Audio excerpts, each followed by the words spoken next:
Have you ever wondered why one prop firm feels much easier to pass than another? The answer isn't the profit target, it's the founding model. A prop firm is a company that gives trader access to its capital. Instead of risking all of your own money, you trade the firm's account. If you make a profit, you keep a percentage of it. But before choosing a prop firm, you need to understand how their founding models work. The most popular model is the challenge model. Think of it like a driving test.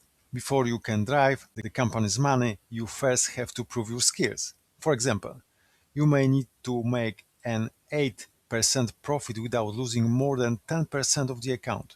If you pass, you receive a funded account. This model usually has the lowest entry cost, but you must pass the evaluation first.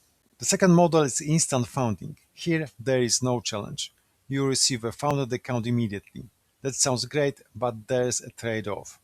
The upfront fee is usually higher, and the risk rules are often stricter. The model is better for experienced traders who already have a proven strategy. Now let's talk about the most important difference, drawdown. A static drawdown never moves. Imagine you start with a $50,000 account and your maximum loss is $5,000.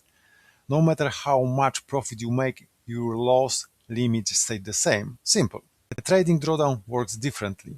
As your account grows, your loss limit also moves higher. That sounds good at first, but it actually gives you less room for mistakes. Many beginners find trailing drawdown much harder to manage. So if you are new to prop trading, look for firms with static drawdown, one-step or two-step challenge, and clear and simple rules. If you're already consistent, profitable, instant funding might help you start earning sooner.